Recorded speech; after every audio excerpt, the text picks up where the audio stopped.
Sahil and Ishana here for the ISB show. All right, we've covered a lot of different teams this week. For those of you out there who are international, we are going to cover the story for the U.S. men's national team that's been going on. We haven't touched on it yet, Ishana. We're waiting until the whole thing unfolded, until international week kind of came to a close. We're about to start the Gold Cup, though, so we got to talk about it. And there's been a lot of dramas before. So let's just first explain out there for all our international viewers who may not be as close to the situation of what's been going on. First things first, though, of course, it's not been a good stint for the U.S. men's national team. Yes, we should start by saying that I don't have any hope for the Gold Cup nor the World Cup right now.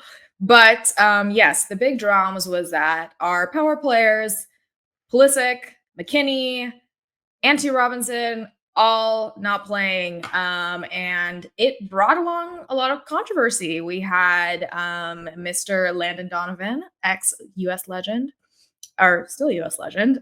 Yeah. Bring that into question when he was talking about Portugal winning the Nations League and seeing Ronaldo celebrating as though, you know, they've won the Euro, they've won the World Cup. I thought it was amazing. And he was like, why can't our US men's players match this passion? If it were me, Dempsey echoed this. He said, if it were me, you know, I always wanted to play in these big tournaments. However, both Dempsey and Donovan did skip out on some important games. So, you know, there's that. They could have selective memory right there. Yeah. So in reality, it was mostly directed toward Pulisic, I think, because obviously McKinney's tied to his club for the Club World Cup. And a couple other guys like Antonee Robinson, you know, some of those guys had like injuries at the end of the season. The one who was obviously didn't have an injury that we know about was, of course, Pulisic. And then, of course, Ishana, there was some back and forth where Pulisic clapped back a little bit, didn't he? Yeah, I mean, his dad clapped back. He put out a little post on Instagram. Some other former US players came to his defense. And he was actually featured on a podcast where he said that, this was yesterday, that he actually wanted to be part of these friendlies, but he opted not to go for the Gold Cup because he just knows his body and it's worn out. And he thinks he's making the best choice for the longevity of the team and for the World Cup. And I have to say, I mean, so there's two sides of the story. I think I personally understand where he's coming from. And I do think that in this generation, there's more allowance for mental health, for taking care of your physical and your mental health. And I think maybe the older generations can't understand that. But I do think he knows himself best. And this might be the best choice for him going forward. The timing and where our squad is at, I can see how it doesn't play out that great in the media, and it does sort of make you question. But, you know, one thing I want to bring up about Pulissic is he has resented this Captain America term for a while, even in his documentary. Yeah. You know, you had Zlatan being like, I don't care if you don't want to be Captain America, like you are that. And I think we need to stop looking to him for that kind of leadership in general. And I think, you know, some people just, it's not his personality. I mean, he's an amazing player. He's our star player, but I think we need to look at leadership elsewhere in the team. Yeah, right. And maybe like Tyler Adams, who is playing at the Gold Cup, that stands out from that perspective. Okay, I want to talk about two things before we'll get into the Gold Cup, Ishana. So do you think that Pochettino should have said, okay, Pulisic, come play the friendlies? Because you watched every single minute of those friendlies, and we both did, and I think that was a complete waste of our time. I wish we could have got that. I wish we got that time back, especially the Switzerland match. But like you said, the team's not a good place. Would it have been better if he had been able to come and play? I personally don't think so.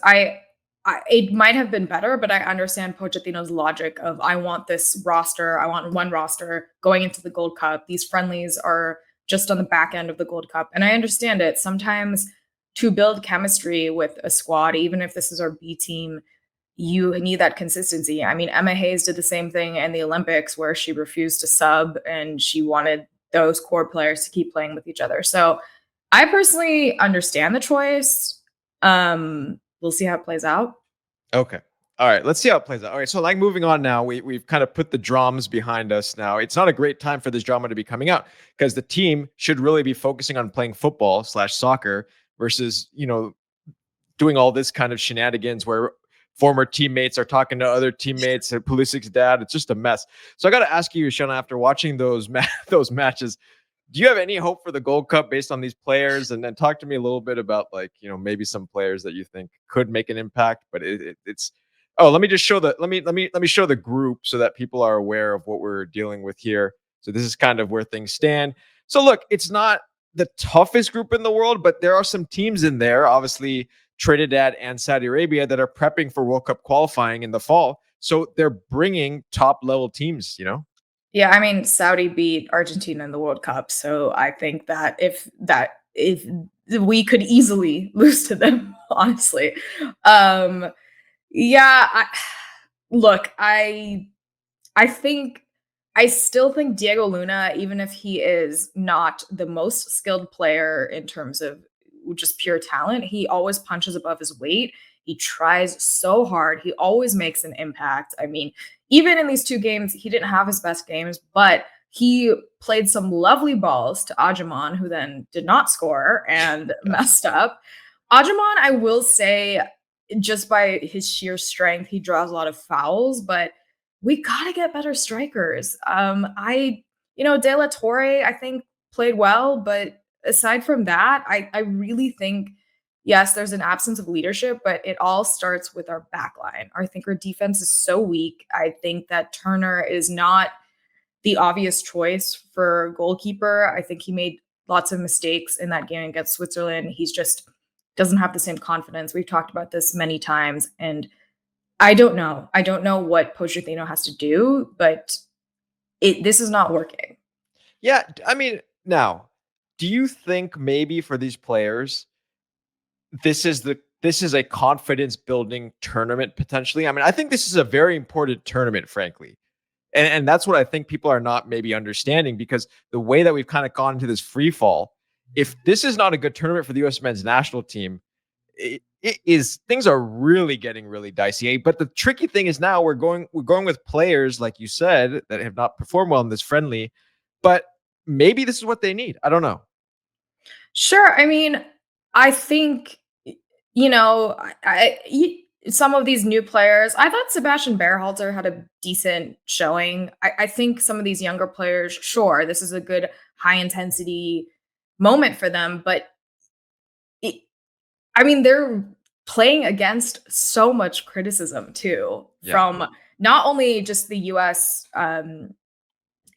just US soccer fans, but also in general, hosting the FIFA World Cup, for example, Club World Cup, for example, the World Cup in the context of America, ticket sales going down, some other stuff happening with questions of, militarization outside of the stadiums. We're facing an economic hit potentially as well. And I think it's all getting tethered together. So I think there's an insurmountable amount of pressure where I don't know. See, what I'm getting at is I've reached the point where I don't know if it's really helpful anymore to kind of criticize this team and be like, we expect more from them. We expect more from them. Maybe we just need to take it as is, and maybe then they'll return to that grit that they formerly had, where you always went in with your back against the wall and you needed to punch above your weight rather than punching below. And that's where I think we're at.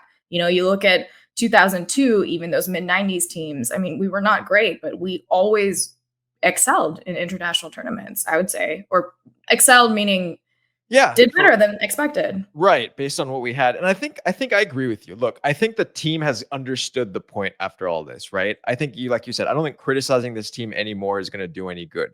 And harping on it's not going to change anything now. I don't want to say like get behind the team and be like everything they do is fantastic. But I think it's no point in saying, "Oh, well, we're not showing that grit. We're not doing all these kind of things," right? I think now it's really on Pochettino and all the players and all the people who are out there who are fans of the US men's national team need to kind of just get behind the team a little bit and just support them in this tournament and expect that, look, don't worry about the players who are not here. Let's focus on the players that are here and get behind them. And hopefully some of them have a very strong performance and they're going to be players that are good enough to make the main roster. And I think that's the goal of this tournament. Yeah, I just think we need to go in and say we're bad.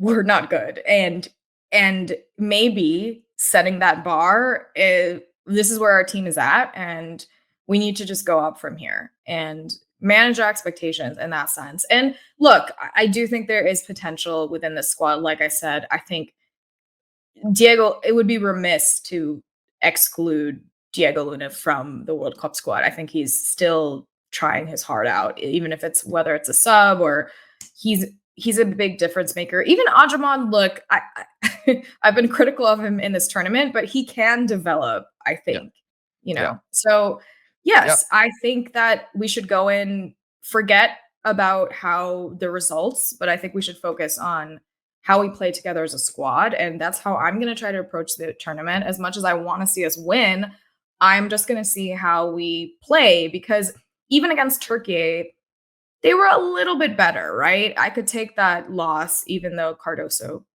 made a little bit of a mishap, but I could take that, because I saw potential for the future. So without, Pooley, McKinney, Anthony Robinson, these people, I don't know what's going on with Tyler Adams and his foot, but I think even though this tournament has stakes, we got to approach it like, okay, this is a training tournament for these players. Yep, 100%. So the Gold Cup kicks off this weekend. And for all you fans out there, watch the Gold Cup.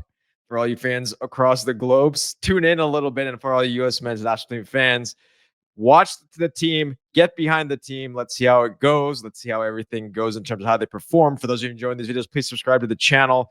We will be back with the reaction after the first match. Hopefully, we will see. For all the Trinidad fans out there, maybe you guys will be happy. But for all the U.S. men's fans out there, keep watching the team and keep watching the beautiful game.